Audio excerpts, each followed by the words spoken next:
Students, आज इस video में हमें वाच्य जिसे कहा जाता है वॉइस, उसके बारे में देखना है। वाच्य का शाब्दिक अर्थ है बोलने का विषय।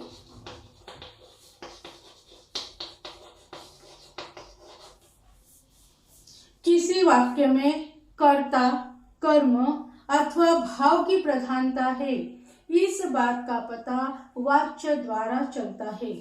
फिर वाच्य की व्याख्या क्या है? यहाँ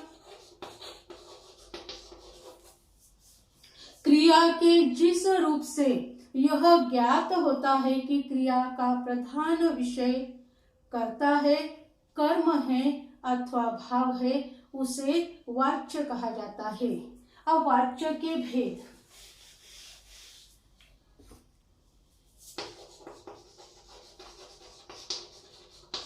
जिसे कहा जाता है kinds of voice.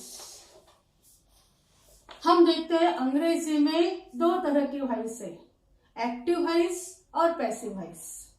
Active voice में जो कर्ता होता है वह एक्टिव होता है, और पैसिव वॉइस में जो सब्जेक्ट रहता है वो पैसिव हो जाता है, मतलब कर्म जो रहता है वह एक्टिव रहता है। तो यहाँ जो एक्टिव वॉइस और पैसिव वॉइस जो अंग्रेजी में हम देखते हैं, यहाँ हमें देखना है कि हिंदी और मराठी में तीन तरह के वाच्य के भेद है। पहला है कर्तृवाच्य, जिसे कहा जाता है एक्टिव वॉइस। उदाहरण हम देखते हैं, मनीष केला खाता है। इसमें एक्टिव कौन है, कार्य कौन कर रहा है?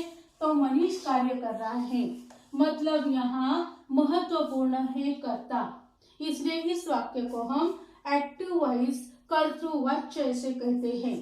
दूसरा वाक्य है हिरण दौड़ते हैं।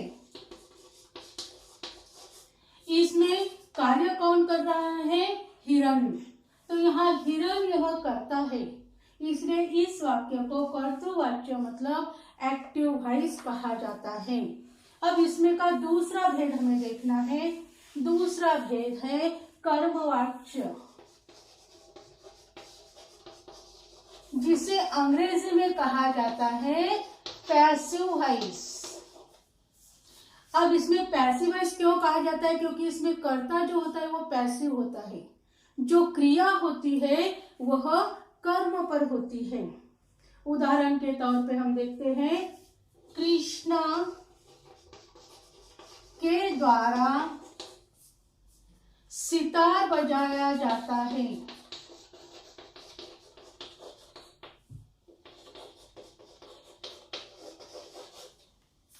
वाक्य है कृष्णा के द्वारा सितार बजाया जाता है। क्या बजाया जाता है?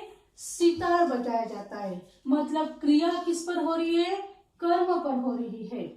तो यहाँ यह कृष्णा यह करता है, लेकिन क्रिया जो है वो कर्म पर हो रही है, इसलिए यह इस वाक्य को हम कर्मवाच्य कहते हैं, मतलब पैसिव वॉइस कहते हैं। इसमें कर्मवाच्य में क्रिया के लिंग, वचन तथा पुरुष कर्म के अनुसार होते हैं। इसमें कर्म की प्रधानता होती है। जैसे हमने पहले वाक्य में देखा कि क्रिया के जो लिंग, वचन तथा पुरुष है वो कर्ता के अनुसार होते हैं, और उसमें कर्ता को मुख्य माना जाता है, प्रधानता दी जाती है। उसी तरह से इस वाक्य में यहाँ कर्म को प्रधानता दी जाती है। दूसरा वाक्य हम यहाँ देखेंगे, माँ के द्वारा भोजन बनाया गया।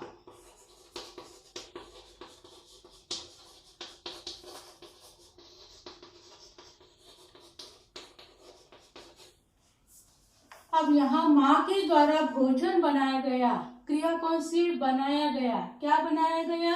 भोजन बनाया गया, मतलब यहाँ कर्म को प्रधानता दी गई है।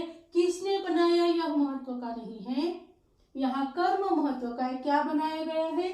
तो भोजन बनाया गया है। तो इस वाक्य में कर्म की प्रधानता होने के कारण इस वाक्य को हम पैसिव वॉइस कहते हैं। किसने बनाया यह कम महत्वपूर्ण है, क्या बनाया गया यह महत्वपूर्ण है, इसलिए इस वाक्य को कर्मवाच्य मतलब पैसिव वॉइस कहा जाता है। अब इसमें का तीसरा भेद हमें देखना है। तीसरा भेद है भाववाच्य, जिसे कहा जाता है इम्पर्सनल वॉइस। अब इसकी खासियत क्या है? अक्षर से दौड़ा नहीं जाता।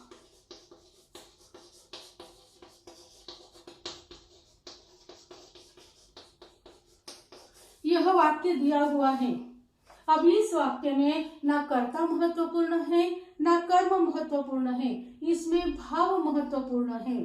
तो इसीलिए भाव को प्रधानता देने के कारण यह भाववाच्य मतलब इम्पर्सनल वॉइस है।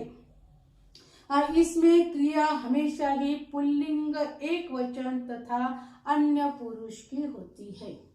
इस तरीके से हमने देखा कि वाच्य मतलब वॉइस अंग्रेजी में दो तरह के होते हैं, एक्टिव वॉइस और पैसिव वॉइस। एक्टिव वॉइस में सब्जेक्ट एक्टिव रहता है और पैसिव वॉइस में जो ऑब्जेक्ट है वो एक्टिव रहता है। लेकिन हिंदी में और मराठी में तीन है। पहला है कर्तृवाच्य एक्टिव वॉइस, जिसमें कर्ता प्रधान होता है। दूसरा है कर्मवाच्य, उसमें कर्म प्रधान होता है और उसके अनुसार ही लिंग, वचन और पुरुष कार्य करते हैं। और तीसरा है भाववाच्य, जिसे हम कहते हैं इम्पर्सनल वॉइस। इसमें ना कर्ता प्रधान होता है ना कर्म प्रधान होता है, इसमें भाव को प्रधानता दी जाती है। और इसकी खासियत यह है कि इसकी जो क्रिया है वह हमेशा लिंग, उसमें हमेशा पुल्लिंग, एक वचन तथा अन्य पुरुष की होती है। थैंक्स।